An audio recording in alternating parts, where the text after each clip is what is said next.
Windows logon procedure is critical for system security. The MSGina DLL system library is used for logging in. This is worth taking note of since there's a rogue version of the file available on the internet, called, for example, fakemsgina.dll. This means that if you replace msgina DLL with fake msgina DLL or similar files, a user will not be able to tell a difference with a logon. The login screen will look the same. But apart from submitting the login and password to a security subsystem, the default security services provider, the credentials will also be saved to a text file and forwarded to an attacker. Remember that logons are simply a technology, and there has to be a file that governs it. A default cryptographic services provider in the newer Windows systems is Kerberos. The service is by a large margin the most secure method for proving user identity. There are in fact no documented attacks targeting Kerberos except for some peculiar cases. Kerberos' strength is that it doesn't reuse your password. LAN Manager and Ntlm Manager both constantly reuse your password hash to encrypt some data, network credentials. Kerberos uses a ticket instead. A ticket is valid 10 hours by default. This means in effect that we can change the password every 10 hours. Unfortunately, Kerberos may sometimes be unable to authenticate a user. If it can't prove a user identity, the system will automatically fall back to older cryptographic services provider, Ntlm Manager. In Windows Vista and later, LAN Manager is disabled by default. We'll find out that it was high time for that.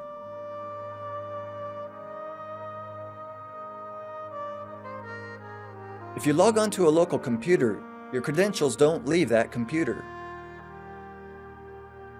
Even if you're connected to an untrusted network, there's no way for a would-be attacker to eavesdrop on your credentials. Logon is a protected process that involves comparing the entered password against the contents of the Security Account Manager database. The Windows system disk contains 3 important files. The first is the SAM file, which contains your credentials, LM passwords, NT passwords, and cached credentials. A local computer knows the credentials and can authenticate you. Remote authentication is performed differently. If you don't work in a domain, if there's no central user credentials database, an Active Directory database, the same SAM files will be used. To connect one computer to another when a trust relationship has not been established, you need to provide account credentials that are valid for your computer. There's a problem on the horizon already. How do you send confidential data, a password, over an untrusted medium, an untrusted network? It turns out that a password is never sent over a network in clear text. It's used for encrypting other data. The above diagram shows the network principle behind the first version of the Ntlm Protocol. There are 2 versions of Ntlm. This authentication method involves exchanging challenge and response messages. The algorithm used for that purpose was considered secure several years ago. The data encryption standard was developed in the 70s. Today, the algorithm is anything but secure. There are devices that crack DES ciphertexts in real time when they're sent over a network. The procedure looks as follows. We, a client, would like to authenticate in a server. A client sends an authentication request. The response to this request is a challenge, a pseudo-random string. A client encrypts this challenge using a password. The first version of Ntlm will always send 2 responses, The first will be the same challenge encrypted using an LM password. The second response is the challenge encrypted using an NT password. Both messages will use DES encryption. Since the server's SAM database contains our password and at least one of the NT or LM hashes, it's enough to decrypt the challenge message and check it against the original message we forwarded. If they match, we're sure that the encryption used the correct password. This is equivalent with successful authentication. Theoretically, this is a great solution. Passwords won't be thrown into a network and we're authenticated remotely. The problem is in the details, as it often is. In this case, the issue lies in the LM password generating mechanism. We'll examine this in the next part of the module. LM version 2 is a lot more secure. This tightened security is due to not sending a response that is encrypted using an LM password. The authentication does not use any LM hashes at all.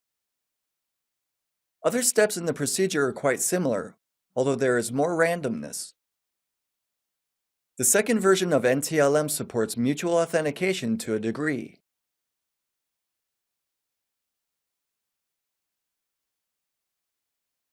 Although authenticating to Windows networks using the Ntlm protocol is feasible, you shouldn't normally fall back on this under any circumstances.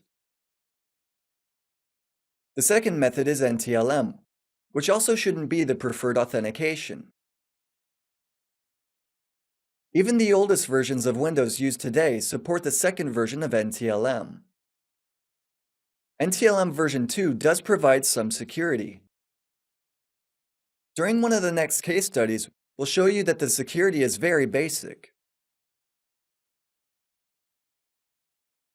A better way to ensure authentication security is using Kerberos version 5 instead of NTLM version 2. You could ask what makes the LM and the NTLM protocols so unsecure, and why they're still used.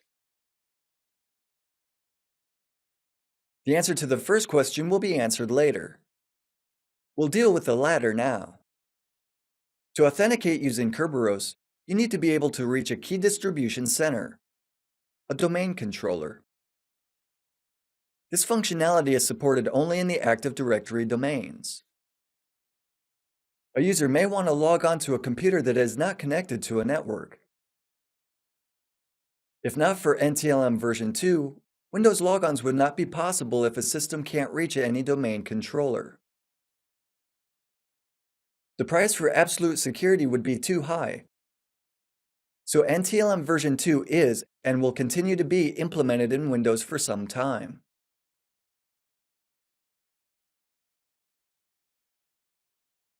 Thank you.